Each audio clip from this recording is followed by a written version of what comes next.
Baik, bismillahirrahmanirrahim. Assalamualaikum warahmatullahi wabarakatuh.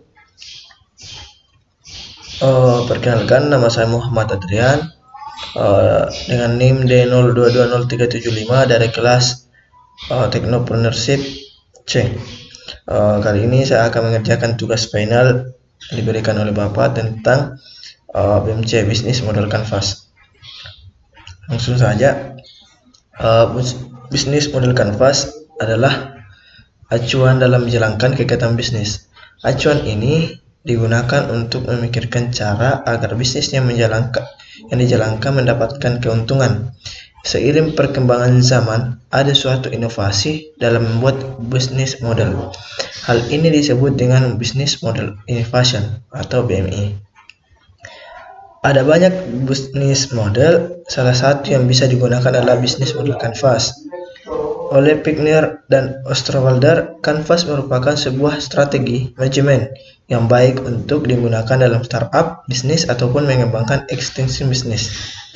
Business Model Canvas merupakan alat bantu untuk mendeskripsikan, menganalisis, dan merancang model bisnis. Menurut Osterwalder dan Pickner 2013, BMC merupakan strategi yang dibuat di awal untuk menjalankan sebuah bisnis. Dalam bisnis model Canvas ini, ada 9 blok yang saling terkait satu sama lain, yaitu yang pertama value proposition,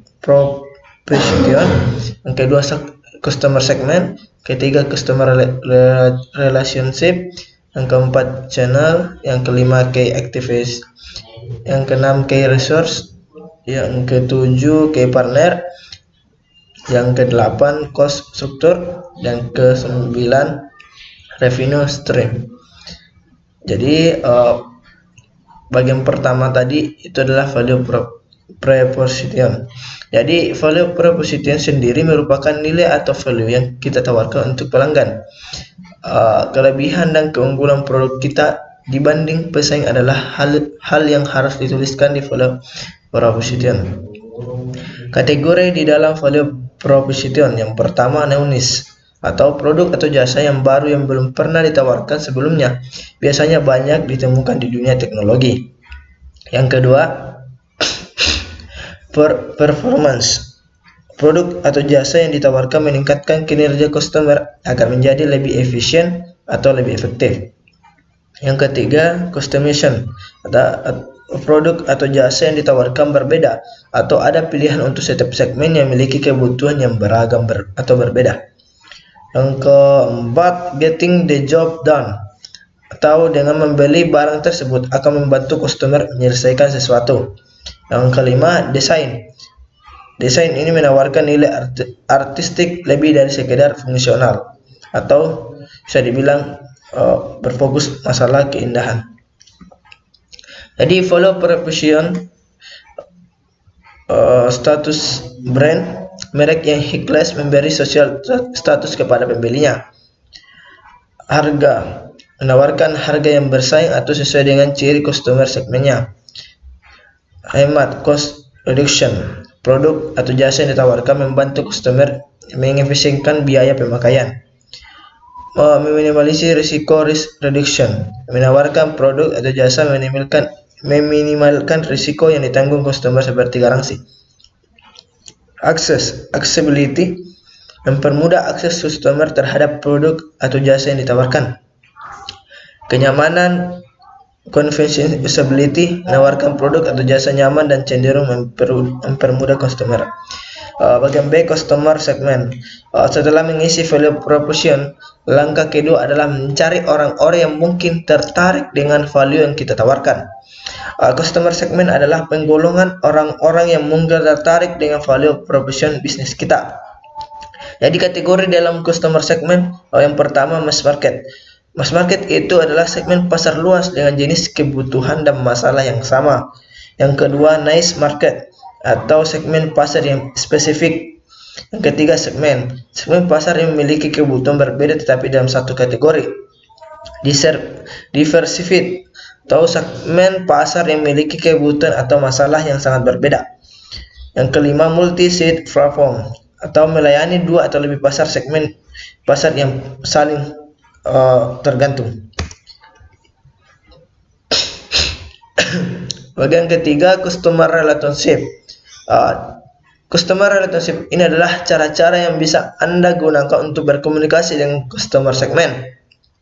Biasanya, banyak orang yang bingung membedakan antara customer relationship atau channels. Kata kuncinya adalah relationship. Customer relationship soal hubungan, kalau channel soal cara Anda menjangkau customer segmen. Jadi kategori dalam customer relationship itu pertama transaksional atau beli putus saat itu juga. Yang kedua long term atau hubungan jangka panjang antara Anda dengan pelanggan. Yang ketiga personal assistance, yaitu ada sales rep yang melayani pelanggan Anda. Yang keempat self service, pelanggan melayani dirinya sendiri, biasanya di bisnis retail. Yang kelima automate service, atau pelanggan bahkan tidak perlu ke toko Anda, biasanya di bisnis SaaS. Yang keenam community. Community ini adalah Anda menciptakan komunitas untuk pelanggan. Yang ketujuh SEO creations, Anda mengajak pelanggan menciptakan sesuatu untuk bisnis Anda. Bagian D, channel. Pada dasarnya, channels adalah cara Anda menjangkau customer. Tidak terbatas pada distribusi, tapi juga hal lainnya yang menyebabkan bisnis Anda dan customer bisa bersentuhan. Jadi kategori dalam channels pertama direct, sales force, web sales, on stores. Yang kedua indirect, partner stores, wholesaler. Yang ketiga awareness atau tahap awal menginformasikan customer. Yang keempat evaluation, cara membantu customer mengevaluasi value proposition yang ditawarkan. Yang kelima purchase atau cara-cara customer melakukan pembelian. Yang keenam delivery, cara menyampaikan value proposition produk atau jasa kita kepada customer. Yang ketujuh after sales, yaitu customer support setelah terjadi transaksi. Bagian E, key activities. Kolom key activities harus diisi dengan kegiatan wajib yang dilakukan oleh perusahaan untuk menghasilkan value proposition yang ditawarkan. Kategori yang di dalam key activities, pertama itu production, yaitu aktivitas merancang, membuat, mengirimkan produk. Yang ketiga problem solving, adalah aktivitas operasi yang biasanya muncul pada perusahaan konsultan, rumah sakit, organisasi penyediaan jasa. Yang ketiga platform network, itu bagian menjadi tempat atau wadah bertemunya dua atau lebih segmen pasar untuk saling berinteraksi atau berinteraksi transaksi atau membangun network. Bagian F, key resource. Key resource adalah hal-hal penting yang harus Anda punyai agar key activities bisa dijalankan dan value proposition bisa diberikan kepada customer. Jadi bagian dari kategori di dalam key resource, yang pertama physical asset, itu fasilitas pabrik, gedung-gedung, kendaraan, mesin-mesin. Yang kedua intelektual atau brand, hak paten, copyright, database customer dan database partnership, informasi rahasia perusahaan. Yang ketiga human atau tenaga kerja. Yang keempat finansial, itu sumber daya keuangan perusahaan, cash, kredit, obligasi, atau saham dan saham. Bagian G, key partners. Key partners adalah pihak-pihak yang bisa Anda ajak kerjasama dengan tujuan optimization and economy atau motivasi berpartner untuk mengoptimalkan alokasi sumber daya dan aktivitas, mengingat sebuah perusahaan tidak perlu memiliki semua sumber daya dan melakukan kegiatannya sendirian. Reduction of risk and uncertainty, atau mengurangi risiko dan ketidakpastian dalam lingkungan persaingan. Acquisition of particular resource and activities, atau mengakuisisi perusahaan lain untuk meningkatkan kemampuan kinerja perusahaan. Jadi kategori dalam key partners, pertama strategi alliance between our competitors, atau kerjasama dengan perusahaan tidak sejenis. Yang kedua competition, kerjasama dengan perusahaan kompetitor. Yang ketiga joint venture to develop no business, kerjasama untuk membentuk usaha baru. Yang keempat buyer supplier relationship, hubungan hanya sebagai pembeli dan penjual biasanya terjadi pada motif optimization and economy of scale. Bagian H, cost struktur. Jadi cost struktur adalah rincian biaya-biaya terbesar yang harus Anda keluarkan untuk melakukan key activities dan menghasilkan value proposition. Jadi kategori dalam cost struktur adalah cost driven, sensitif terhadap harga bahan baku. Yang kedua, value driven, perusahaan tidak perlu memikirkan harga produk atau bahan baku karena yang dijual adalah nilai atau seni, status atau gaya hidup. Fixed cost, biaya-biaya yang tetap muncul yang tidak tergantung pada jumlah produksi. Yang keempat, variable cost, biaya-biaya yang muncul bervariasi sesuai jumlah yang diproduksi. Bagian E, revenue stream. Revenue stream adalah bisnis model canvas, akan kita isi dengan berbagai cara untuk menghasilkan keuntungan dari value proposition kita. Bahasa kasarnya, cara kita mendapatkan duit, gitu ya, kira-kira. Jadi kategori di dalam revenue stream adalah pertama asset sales atau penjualan produk secara fisik.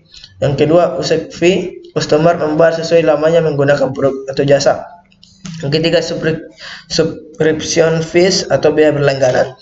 Yang keempat lending, renting, leasing, biaya peminjaman atau memakai penggunaan sementara. Licensing, biaya izin pakai jasa produk. Jadi bisnis model canvas yang saya akan perlihatkan adalah di bisnis model canvas desa wisata Penting Sari. Jadi value proposition tentunya adalah desa yang memiliki kearifan lokal yang kental, berkonsep wisata alam, budaya dan pertanian, beragam atraksi wisata. Jadi customer segmennya adalah geografis. Melihat dari segi geografis adalah berkancah nasional dan internasional. Jadi selanjutnya demografis, anak-anak, remaja dan dewasa. Jadi sasarannya. Yang ketiga psikografis, mereka menyukai wisata alam, budaya dan edukasi. Yang keempat timing, adalah akhir pekan, pertengahan semester, libur sekolah dan hari-hari libur nasional. Customer relationship, transaksional, beli putus saat transaksi untuk atraksi seni, budaya, pertanian, kuliner dan paket live-in. Yang kedua personal assistance, ada fasilitator lokal yang mendampingi rombongan wisata. Yang ketiga SEO creation atau mengajak wisatawan membuat kreasi wayang suket, batik, kuliner dan kreasi channel. Pertama melalui marketing office desa wisata atau melalui contact person. Yang kedua promosi dilakukan melalui menggunakan media sosial dan website serta melalui interaksi penduduk desa wisata dengan wisatawan. Key activities. Pertama, perancangan komponen produk wisata seperti daya tarik wisata, akomodasi dan fasilitas pendukungnya, serta aksesibilitas. Yang kedua, penyediaan paket wisata. Key resource, physical asset, landscape alam pedesaan, rumah tradisional berarsitektur Jawa yang dijadikan homestay, camping area, akses yang mudah dijangkau oleh kendaraan roda 2 atau 4. Tersedia di ruang pertemuan, sanggar maupun workshop. Yang kedua human, ada kelompok sadar wisata atau Pokdarwis Maju Raharjo. Yang ketiga intelektual, brand Bagu Desa Umbul Harjo. Yang keempat finansial, sumber dana dari masyarakat dan pihak swasta. Key partner, itu pertama BCA, yang kedua Kemenparekraf, dan ketiga pemerintah setempat.